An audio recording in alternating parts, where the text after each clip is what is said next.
Hello, I'm Noah. I'm 24 years old, and I recently left behind the noise and rush of the capital to start over in a quiet, tree-lined neighborhood on the outskirts of Ashgrove, a sleepy town nestled between hills and old railway tracks. I used to work for a creative firm in the heart of the city, but after a wave of layoffs, I took it as a sign to rethink everything. The concrete, the honking, the late-night deadlines, I realized it had never really been me. So I packed up, traded my apartment for a modest house with peeling green shutters and worn oak floors, and came here looking for calm. In the months since my move, I'd made an effort to be friendly. Learned names, waved often, offered to lend a hand wherever I could. Fixing porch lights, dragging bins down gravel driveways, pruning wild bushes, it all came naturally. I like being useful. The older residents appreciated it. It made me feel grounded, connected. The house right next to mine belonged to Claire. She was 44, maybe 45, graceful in a quiet way, with light auburn hair and soft features that looked like they belonged in an old photograph. Her husband had died in a cycling accident years ago, something I'd picked up through casual neighborhood chatter. Claire didn't talk about it. She kept to herself, tending her hydrangeas or sipping coffee on her back patio. Sometimes I caught her watching me from her window. When our eyes met, she smiled, a soft, lingering kind of smile that always left me a bit breathless. Across the narrow street was Valerie, 47, married, though you wouldn't know it from how rarely her husband showed up. Valerie had a striking figure, always dressed like she was heading to a party, bold lipstick, bright dresses, heels on a Tuesday morning. She'd laugh loudly, compliment me as I helped move her patio furniture or mowed her lawn. "You're too good to be true, Noah," she'd tease. I tried to keep it casual, but she often leaned in a little too close. Her flirty remarks were coated in charm but tinted with something sadder, loneliness she refused to name.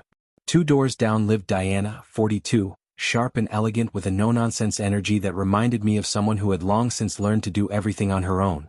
She was going through a separation, still sharing a big cold house with a man she no longer looked at. Diana often asked me to stop by, loose doorknobs, dripping taps, that sort of thing.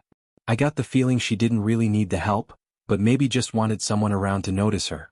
Then there was Ruth, 38, who lived diagonally across. She had quiet eyes and dark, shoulder-length hair always tied back loosely. Newly divorced, she kept to herself, rarely joined the other neighbors in small talk. She read often on her porch and cared for a neat vegetable garden.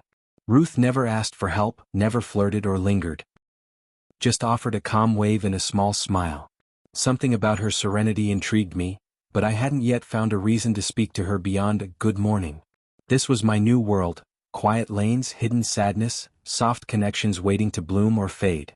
It felt like every house held a story, and I had unknowingly stepped into the first chapter of all of them. One warm afternoon, as I trimmed the hedge between Claire's and my yard, she called to me. Her voice was soft, almost unsure. "Noah, would you mind giving me a hand later? My sink's been leaking and I can't quite seem to fix it." "Of course," I said with a smile. "I'll be right over." She looked genuinely relieved. "Thank you. You're very kind." Later that evening, I knocked on Claire's door. She let me in, and I immediately noticed how inviting her home felt. Soft lighting, the faint scent of lavender, and warm wooden tones. She led me to the kitchen.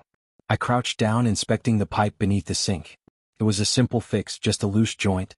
As I worked, we talked. She told me about how hard it had been since her husband passed, how quiet the house could get, how exhausting it was to hold everything together alone.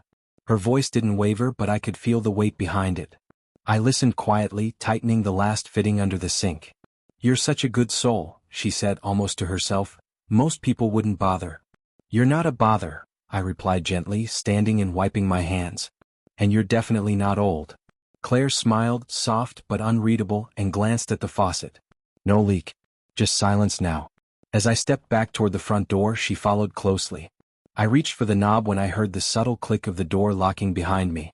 My fingers paused on the handle. I turned slowly. Claire stood behind me, her eyes focused, yet unreadable. Her smile was still gentle, but there was something new behind it, something that made the air feel thicker. "You're a good soul, Noah," she said again. "But you're not just a boy, are you?" My heart skipped. A question layered with something else, something that made me stand a little straighter, uncertain. I held her gaze, unsure whether to speak or leave or stay or simply exist in that strange moment where everything felt suspended. Claire's expression didn't change, but her presence filled the room in a new way. It was quiet, powerful, and disarming. The silence between us pulsed with tension, Not fear but something far more delicate. A line neither of us had drawn, but both of us now saw. "I should probably get going," I said softly. Her eyes didn't leave mine. "Of course." She unlocked the door slowly. I stepped out into the night, cool air brushing my skin as I tried to make sense of everything. Behind me her door shut gently. And I walked back to my house, uncertain if I had just escaped something, or walked away from it. After a moment that seemed to stretch too long, Claire finally looked away, her soft smile dimming into something more distant, like a familiar sadness returning to its seat. "Of course, Noah," she said gently, her voice returning to the kind, composed tone I'd grown used to. "I'm sorry if I made things uncomfortable. Loneliness makes people act in ways they usually wouldn't." I nodded, offering a small, genuine smile. "I understand, Claire. You're not alone though. I'm just next door. If you ever need anything at all, you can knock." That seemed to settle something in her. Her next smile was easier, more natural. She stepped aside and unlocked the door. I stepped out, grateful for the open air and the cool breeze that hit me like a quiet reset. As I moved down the steps, she called after me softly. "Good night, Noah." "Good night, Claire," I replied, not turning around, though I could feel her gaze lingering on my back until I slipped inside my house and shut the door behind me. Sleep was impossible that night. I lay awake, staring at the ceiling as her words echoed in my mind. The soft lock of the door, the way her voice had changed, the look in her eyes, it all felt so layered, so complex. Had I misread it? Or had she really crossed some unspoken boundary? I didn't know. But one thing was clear: I had to be careful moving forward. In the days that followed, I tried to return to routine. Fixed an outdoor light for old Mr. Banner down the road. Helped young couple Elise and Mark paint their nursery. But something had shifted. And not just with Claire. Valerie across the street had always been a flirt. But now her energy had changed. She started showing up more frequently, always at the edge of my yard while I was trimming hedges or washing my car. Her compliments felt heavier, her laughter softer and more deliberate. There was an intensity to her eyes now, a quiet testing of boundaries. And Diana, 2 doors down, previously all business, seemed to find more reasons to call me over. A jammed drawer, a dusty ceiling fan, a stack of boxes in the garage. Nothing she couldn't handle. But every time I stepped inside her house, I felt her watching me with a kind of subtle curiosity. Not flirtatious exactly, but searching. As though I was being silently measured. Then one hazy afternoon, as the sun dipped behind the rooftops, I heard Valerie call from her porch. "Noah, could I borrow your strong arms for a second?" she said with a teasing grin. "My husband's out of town again and I could really use a hand." I hesitated. After Claire, I told myself not to read into things. Valerie was just being her usual playful self. I grabbed a rag to wipe my hands and walked across the street. Inside, Valerie's house was lavish, white marble counters, gold-accented decor, everything polished to a gleam. But despite its beauty, it felt sterile, like a hotel room no one had truly lived in. She led me into the kitchen, where 2 mugs of coffee were already waiting on the table. "I figured you wouldn't say no to a little break," she said with a knowing smile, motioning to the chair beside her. I paused. "Thanks, that's kind of you." Instead of sitting across from me, she pulled out the chair next to mine. I sat slowly, aware of her closeness. She leaned in slightly, resting her chin on her palm as she looked at me. "You know, Noah, it's really refreshing having someone around who pays attention. My husband's always flying to meetings, working late, disappearing for days at a time." There was sadness in her voice, real sadness, not performative. I felt my shoulders soften. "That must be tough," I said carefully. "It is," she said with a quiet laugh, looking down into her cup. "Which is why I appreciate you. The little things you do. The way you show up."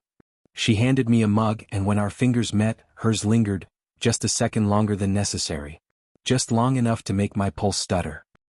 I took a sip of the coffee, hoping the warmth would calm me. But the air between us had shifted. The line between kindness and something else was beginning to blur. And part of me wasn't sure if I should stay, or leave. I drew my hand away subtly, taking the cup from Valerie and sipping carefully. Her voice stayed low, more intimate now as she spoke about her marriage. She described how her husband's long absences had gradually turned into emotional distance, how conversations had become routine, and how the love they once had quietly withered into something cold and transactional. I listened with compassion, not wanting to seem cold, but conscious of the delicate boundary we were straddling. Her vulnerability was real, but so was the risk of being pulled into something I didn't fully understand. Once I finished the coffee, I stood up with polite firmness, needing to break the growing tension. Thanks for the coffee, Valerie. Really. But I should get going, I said with a gentle smile. Let me know whenever you actually need help with something practical. She rose as well, slowly, her gaze locked on mine. Of course.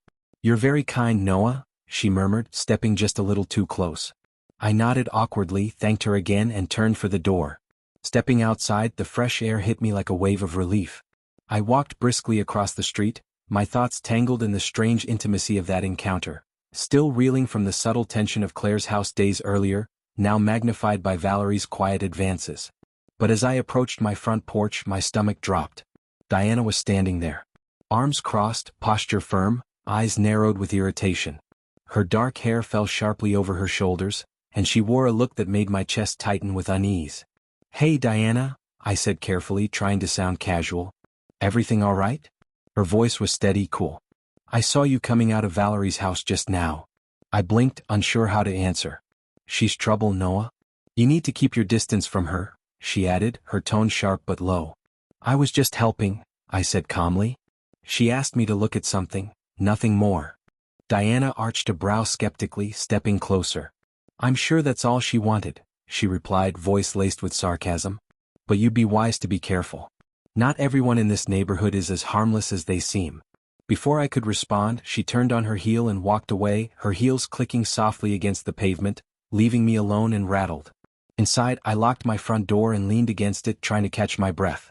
Claire's lingering stares. Valerie's suggestive smiles. Now Diana's cryptic warnings and unreadable anger. I had only come here for peace. A slower life. But the quiet charm of Ash Grove was unraveling into something tangled and tense. Beneath the manicured lawns and flower beds, something else was lurking. I dropped onto my couch, hands to my face, trying to make sense of it all. I hadn't meant to attract anything. I was just trying to be a good neighbor. But now it felt like every gesture, every act of kindness, had become a thread in a web I never intended to enter. That night I barely slept. I lay awake, staring at the ceiling, mind racing. Were they all competing for my attention? Was I just imagining the way their smiles lingered and words bent toward double meanings? And Diana's warning? Valerie's not who you think she is. The neighborhood I once saw as a sanctuary now felt like a stage. A quiet performance behind drawn curtains.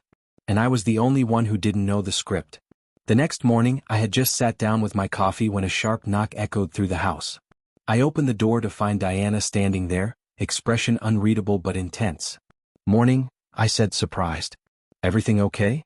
Yes and no, she replied, stepping forward without waiting for an invitation. There's a light fixture in my living room acting up. I can't fix it myself. Can you come take a look? I hesitated. Everything in me told me to say no, to feign a busy day, to create space. But I also knew Diana. She wasn't one to ask without reason. And maybe I owed her the benefit of the doubt, at least this once. Sure, I said, masking my unease. Lead the way. We crossed the street in silence, the morning unusually quiet, as if the whole block was holding its breath. Inside her home, everything was tidy, modern, and cold. The kind of cold that felt designed, not accidental. As she led me into the living room, I could already see the flickering ceiling fixture. I'll grab the ladder, I offered. Diana didn't respond. She just stood nearby, arms folded again, watching. As I climbed up to inspect the wiring, I glanced down, and froze for half a second. Diana, usually dressed in athleisure or jeans, was now wearing a fitted black dress that clung to her figure. Her hair, normally tied back, flowed freely over her shoulders. And her eyes, dark, direct, met mine and didn't flinch. She wasn't smiling. She was watching, measuring, challenging. Something about the moment made the hairs on the back of my neck rise. Not out of fear, but from the overwhelming awareness that I was now entangled in something far more complex than broken fixtures or neighborly kindness. Trying to focus on the task, I reached up and twisted the flickering bulb. Just a loose connection, I said, keeping my voice neutral. Nothing serious. I descended the ladder slowly, already preparing to leave, until Diana moved deliberately into my path. She stood closer than necessary, her presence pressing into mine. The scent of her perfume, subtle, smoky, and alluring, hung in the space between us. My pulse quickened despite my best efforts to stay calm. Thank you, Noah, she said, her voice dipped low, intimate. You've really been a help around here. But I wasn't joking yesterday. Valerie isn't what you think she is. She likes to play games. Dangerous ones. I nodded, choosing my words carefully. I appreciate the warning, Diana. I really do. But I'm just trying to be a decent neighbor. Nothing more. She tilted her head, studying me like she saw through the mask I was trying to wear. Her expression softened just slightly. Then she reached out and laid her hand lightly on my chest. Just for a second, just long enough for the contact to burn into my skin. Are you sure that's all you want? She asked, her voice velvet and laced with implication. You're young, Noah, but you're not stupid. You know exactly what's going on here. I stepped back instinctively, gently but firmly, putting space between us. I think it's best we keep things neighborly, I said calmly, setting the boundary. Diana's smile turned faint, unreadable. Not offended. More amused. Suit yourself, she murmured. Just don't say I didn't warn you. I left her house with my head spinning, the door closing softly behind me like a secret being sealed away. Crossing the street, I couldn't shake the unease clinging to me like humidity. First Claire, then Valerie, now Diana, each with their own way of pulling at me. Claire with her soft grief. Valerie with her playful neediness. Diana with her bold, smoldering confidence. Each interaction left me more entangled, more uncertain about my place here. Back inside, I locked the door and leaned against it. The neighborhood that had once seemed peaceful now felt like a puzzle with shifting pieces. What did they really want from me? And worse, had I, on some level, wanted to be wanted? The rest of the day passed in a strange haze. I kept myself occupied, avoiding the front yard, ignoring the occasional glances from across the street. But no matter how I tried to distract myself, I couldn't stop the thoughts that gnawed at the edges of my mind. Was I just being helpful? Or was I feeding something in myself, something I hadn't wanted to admit? By late afternoon, I needed air. I stepped into the backyard. The day was warm, quiet, touched by a breeze that carried the scent of trimmed grass and dry earth. I closed my eyes, breathing it in, letting the tension melt off my shoulders. When I opened them, I saw her. She sat across the way on her small back porch, legs crossed, a book resting lightly in her hands. Her long dark hair caught the breeze, but she barely moved. She looked peaceful, unbothered. Her expression was calm, her focus undisturbed. Then she glanced up and caught my gaze. She didn't blush. She didn't look away. She simply smiled, a real smile, small and warm, and gave a quiet wave. I raised my hand in return, a soft gesture that felt more grounding than anything I'd felt in days. She returned to her book and I stood there a moment longer, just watching. There was something in Ruth's stillness that disarmed me. No manipulation. No subtle cues. No hidden message behind her eyes. She existed entirely in her own space, untangled from the strange web the others seemed to be spinning. She didn't need anything from me. And yet, that made me want to know her more. Compared to the games, the tension, the unreadable smiles of Claire, Valerie, and Diana, Ruth felt like clarity. She didn't chase, she didn't lure. She simply was. Solid. Quiet. Real. I wondered what made her this way. What she'd seen. What she'd decided to leave behind in order to live like this. And why she stayed detached from everyone else. More importantly, I wondered if she'd let me in, slowly, gently, without the masks. But I couldn't bring myself to cross the lawn. Not yet. There was too much noise inside me. So I stayed where I was, hands resting on the fence, watching her turn another page, the soft wind playing through the silence. For the first time in weeks I felt calm. And curious. And just a little bit hopeful. Tomorrow I promised myself I would find a reason to speak with Ruth, directly, honestly. Maybe she'd offer some insight. Or maybe, she'd just be someone real. Someone uncomplicated in a place that seemed full of secrets. As the sun set behind the rooftops and the golden light turned the street dusky and dim, I stepped back inside and locked the door.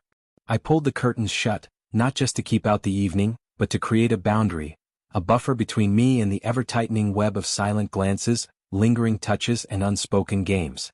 For the first time since I'd arrived here, I admitted the full weight of my unease. I felt trapped. It was clear now. Each woman who crossed my path wanted something more than neighborly help. Each sought some hidden need fulfilled, connection, validation, maybe even escape. And I hadn't been prepared to be that for anyone. Except for Ruth. Ruth stood apart, not because she was distant, but because she didn't ask for anything. She existed quietly, in calm contrast to the low-key chaos stirring just beneath the surface of this suburban dream. She made no attempts to charm, no veiled gestures, no mixed signals. And in her simplicity, I found something unexpected: peace. That night, I lay awake, staring at the ceiling, knowing I was at a crossroads. I needed to choose whether I'd remain a passive part of whatever strange narrative was unfolding, or start finding my way out. Away from the subtle traps. Away from the illusion of being needed, when really I was just being pulled in. I made my decision with the sunrise. The next morning, golden light poured through the curtains, casting warmth across my room and waking me gently. I sat up with a rare sense of clarity, real clarity. I was going to speak to Ruth. I needed her honesty, her stillness. Maybe she didn't have answers. Maybe she didn't want anything at all. But even so, I wanted to hear her voice again. It grounded me.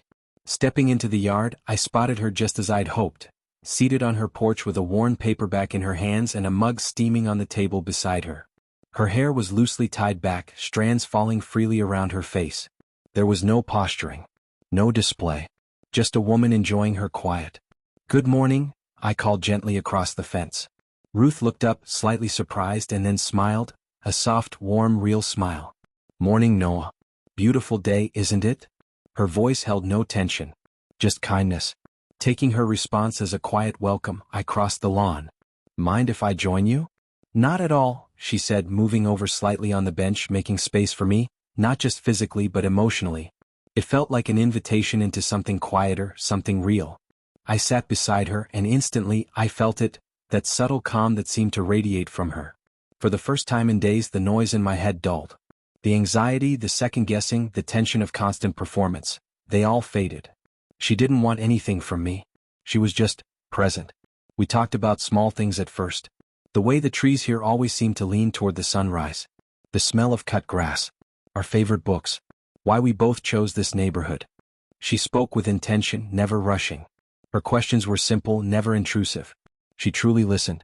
After a lull in the conversation, Ruth glanced over and said, "You seem to be adapting quickly.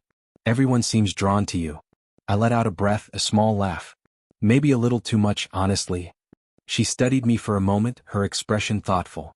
"This neighborhood, it's not as simple as it seems," she said softly. "People here carry their stories in silence. Most of the women, especially those who live alone, they've been through things. And when someone kind shows up, someone who doesn't carry that same weight." I nodded, understanding more than I could say. "It's been complicated. I didn't expect that." Ruth gave a sympathetic smile. "Loneliness does strange things to people, Noah. Sometimes people don't even realize what they're doing. But it doesn't make it less real. Or less dangerous."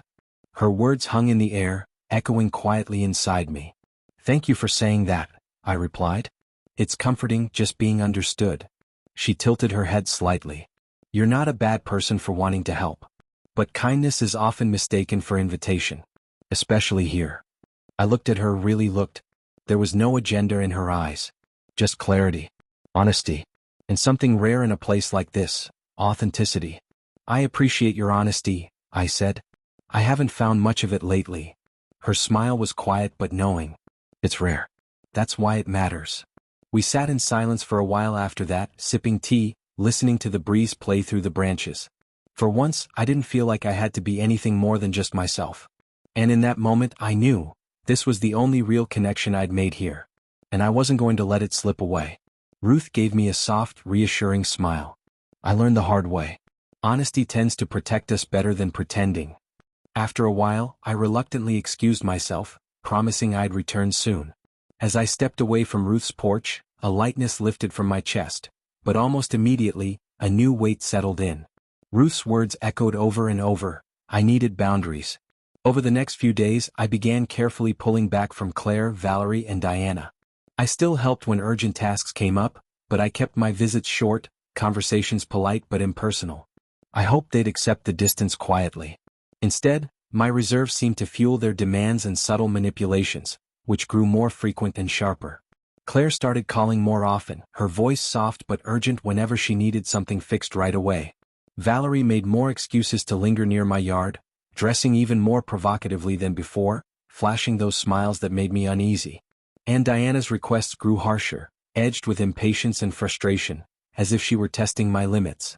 One afternoon, while trimming the hedges, Valerie suddenly appeared beside me. She placed a hand lightly, too lightly, on my shoulder. "Noah, darling," she purred, leaning in closer than necessary. "I've noticed you've been busy lately. Especially with Ruth." I stiffened but stayed calm. "Ruth's just a friend," I said gently, removing Valerie's hand from my shoulder. Like everyone here, I'm just trying to help. Her smile faltered for a moment, a shadow flickering in her eyes. Well, just be careful, she murmured, voice low and cryptic. People aren't always what they seem. I watched her walk away, unsettled by the veiled warning. That evening, Diana knocked firmly on my door, her tone sharp and confrontational. I noticed you haven't been around much, she said. Did Ruth tell you something? Don't believe everything she says. I sighed deeply, weary of the unspoken pressures. It's not about Ruth, I replied calmly. I'm just trying to keep some boundaries. Her eyes narrowed as she studied me. Boundaries can be lonely, she warned. Don't shut yourself off completely, Noah. Not everyone here wants to hurt you. I appreciate your concern, I said quietly, closing the door behind her. Despite my resolve, peace felt fragile and fleeting. The growing tension with Claire, Valerie, and Diana was wearing me down. Each interaction felt like a tightrope walk, balancing kindness with self-protection. In contrast, Ruth remained a constant oasis of calm. Each conversation with her eased my burdens just a little more. Her quiet wisdom, her genuine warmth, those moments became the highlight of my days. I found myself spending more evenings on her porch, feeling safe and genuinely happy in her presence. We never spoke about the others directly, but her gentle warnings stayed with me. One evening, as the sun set in soft gold and rose hues over the quiet street, Ruth looked at me thoughtfully.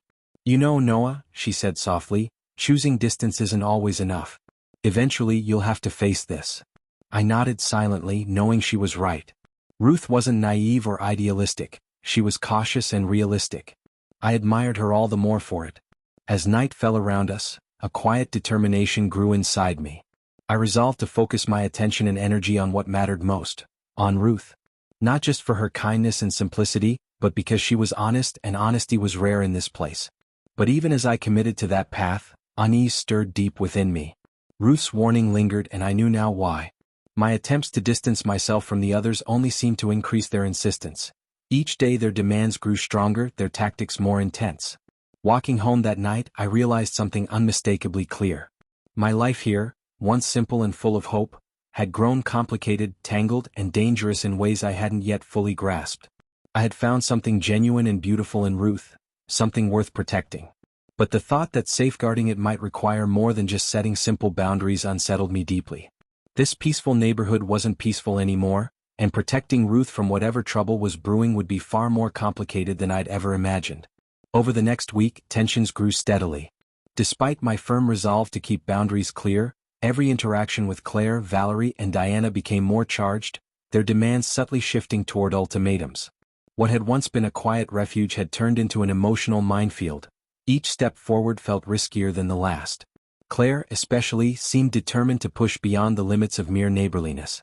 One quiet afternoon, as I returned home from the store, she was waiting near my front steps. Her gaze was fixed and heavy with unspoken thoughts. Noah, she said softly, stepping closer. Can we talk? I nodded, sensing something significant was coming. Of course, I replied, motioning toward my porch. We sat side by side. Claire was silent for a long moment, gathering herself. I've noticed you spending a lot of time with Ruth lately, she began, voice low but edged with displeasure. I didn't expect you to get so attached to her. I glanced at her, surprised by the bluntness. Ruth is a good person, I answered carefully. I enjoy her company.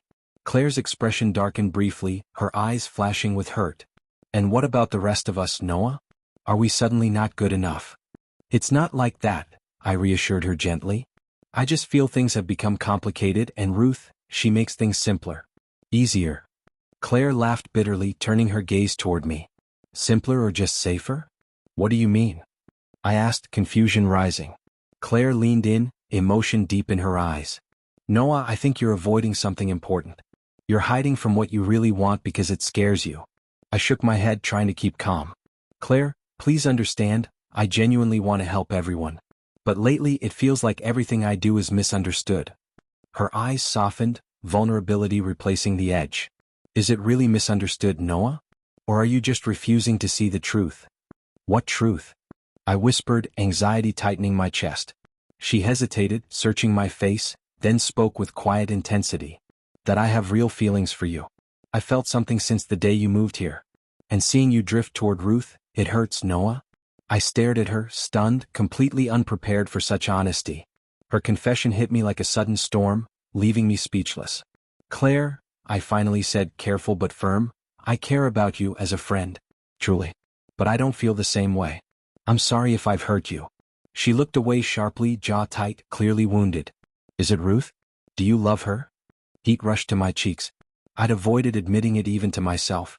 I don't know if love's the right word, I said slowly, but yes, Ruth is special to me. She understands me in ways others don't. Claire nodded slowly, disappointment shadowing her eyes. You know, she whispered bitterly, you can't please everyone, Noah. Eventually you'll have to choose who matters most. I hope you choose wisely. Without another word, she rose abruptly and walked away, leaving a heavy silence behind. I sat alone on my porch, heart heavy with guilt and confusion. Maybe Claire was right. I couldn't please everyone. Perhaps my attempts at neutrality had only deepened hurt and misunderstandings. All day Claire's confession played on repeat in my mind. Her honesty shook me, forcing me to face the unintended consequences of my kindness. My simple desire to help had turned into an emotional labyrinth with no clear way out. In the days that followed, the tension only worsened. Valerie became more overt in her flirtations, dropping by unannounced under flimsy excuses and lingering far too close for comfort. Diana's texts grew increasingly demanding, each message sharper and more insistent than the last, urging me to come over. Overwhelmed, I seriously considered leaving the neighborhood altogether. Maybe distance was the only way out. I'd come here seeking peace and clarity, but instead I'd found myself ensnared in complicated emotional games I never wanted to play. One evening, after ignoring several of Valerie's calls, my phone buzzed again. This time it was a message from Diana.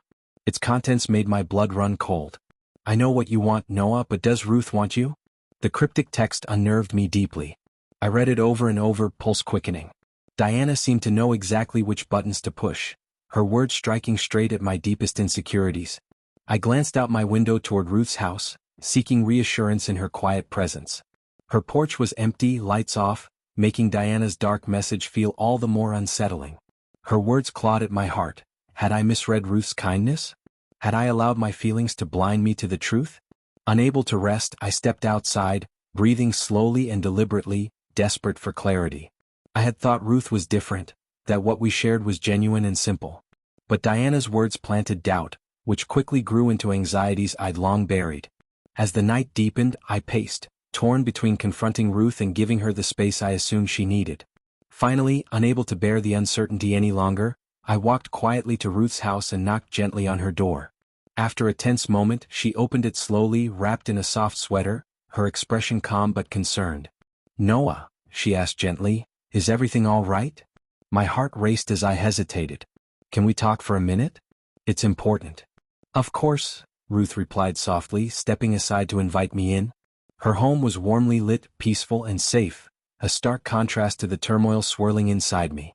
I got a strange message from Diana, I began cautiously.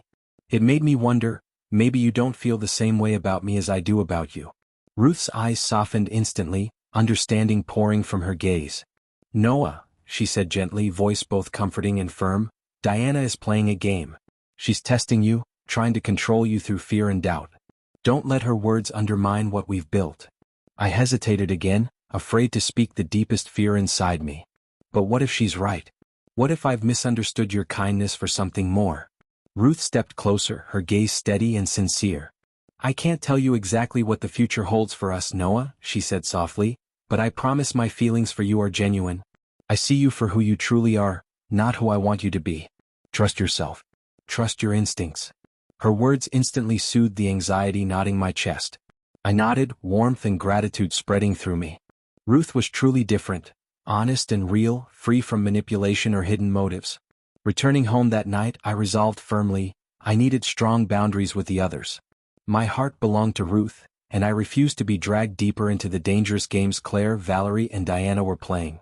Yet even as I embraced this clarity, Diana's disturbing message echoed in my mind, a dark shadow lurking at the edge of my resolve.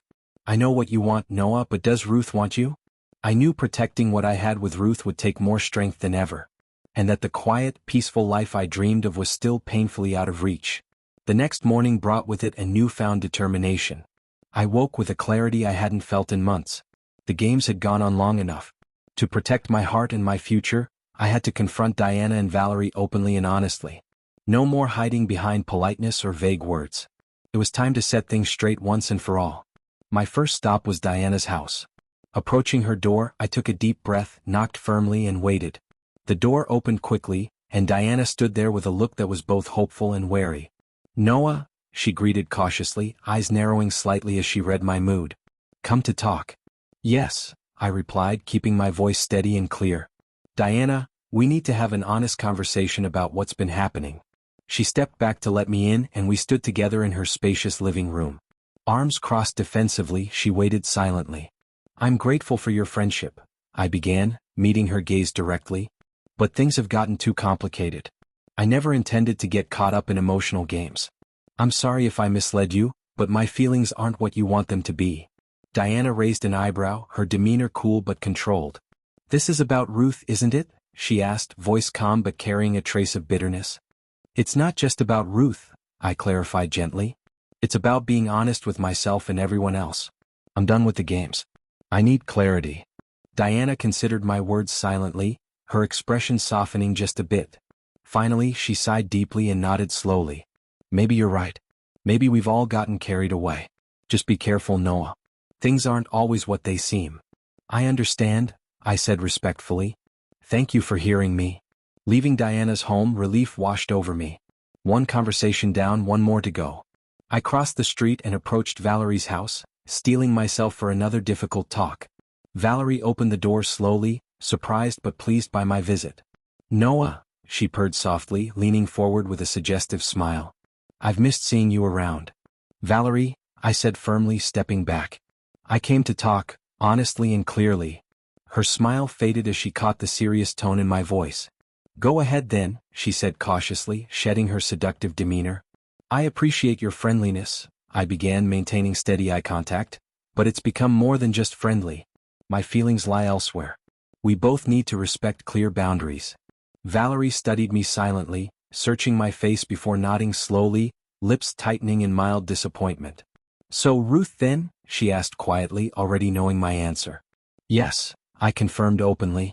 "I care about her deeply and I need to honor that. I hope you can understand." Valerie sighed softly, lowering her gaze for a moment. "I do understand, Noah," she admitted reluctantly. "I guess I hoped you'd be different. But you deserve honesty just like anyone." "Thank you, Valerie," I replied warmly, grateful for her mature acceptance. With those difficult conversations behind me, I felt lighter, as if a heavy weight had lifted from my shoulders. I knew exactly where I needed to go next. Ruth's quiet porch awaited me, an oasis of peace amid the neighborhood's turmoil. I hurried toward it, heart quickening as I saw her sitting outside again, absorbed in her book. She glanced up as I approached, her calm expression softening into a welcoming smile. "Noah," she greeted warmly. "Looks like you've had quite a morning." I laughed gently, feeling the last remnants of anxiety fade. "You have no idea. Can we talk for a bit?" "Of course," Ruth answered, closing her book and setting it aside. I took the seat beside her, turning to face her directly. "I talked openly with Diana and Valerie," I began, eyes fixed gently on hers. "I told them how I feel and what I need. Ruth, through all of this, you're the only one who's never played games. This is the first time I've finally chosen peace. Not the illusion of it, not the kind that comes from avoiding hard truths or playing along with others' expectations, but the real kind. The kind that blooms quietly between two people who choose each other, in spite of the noise outside." The days passed gently, and for once I didn't feel the need to explain myself to anyone. But that didn't mean the neighborhood stayed silent. One morning as I stepped outside to water the plants, Ruth approached. Her arms were folded, her expression somewhere between concern and curiosity. "I see you and Sarah have been spending a lot of time together," she said, her tone careful. I nodded. "We have." She looked at me for a long moment. "You know Valerie's been asking questions." "I figured she would," I replied calmly. "But I'm not here to play games anymore, Ruth." Ruth sighed, a flicker of sympathy crossing her face. "I get that. I really do. But you should know, Diana's been stirring the pot again. Saying Sarah's trying to claim you, whatever that means." I felt a familiar flicker of irritation but suppressed it. "She's not claiming me. We chose each other. That's it." Ruth hesitated, then said something unexpected. "You look different. Calmer. Happier." "I am," I said honestly. Because with Sarah, everything's simple. No guessing. No masks. Ruth gave a slow nod. I hope it lasts. For both your sakes. As she walked away, I noticed Valerie peeking out from her kitchen window, her eyes unreadable. Diana was across the street, pretending to scroll her phone while clearly eavesdropping. The old tension in the neighborhood was still alive, but it no longer had a hold on me. Later that evening, Sarah and I walked through the garden behind her house, the scent of blooming jasmine in the air. They're talking again, aren't they? She asked softly. Yes, I replied, but I don't care. Let them talk. Sarah stopped and looked up at me. I spent years thinking I had to earn their approval, be part of their world. But now, I only care about one thing. What's that? She smiled gently. Being with someone who sees me and chooses me. I stepped closer, brushing a loose strand of hair behind her ear. I choose you, Sarah. Every time. She leaned in and kissed me, lightly, tenderly, as if sealing a promise neither of us needed to speak aloud. And for the first time since I moved into that neighborhood, I didn't feel caught between people. I felt whole.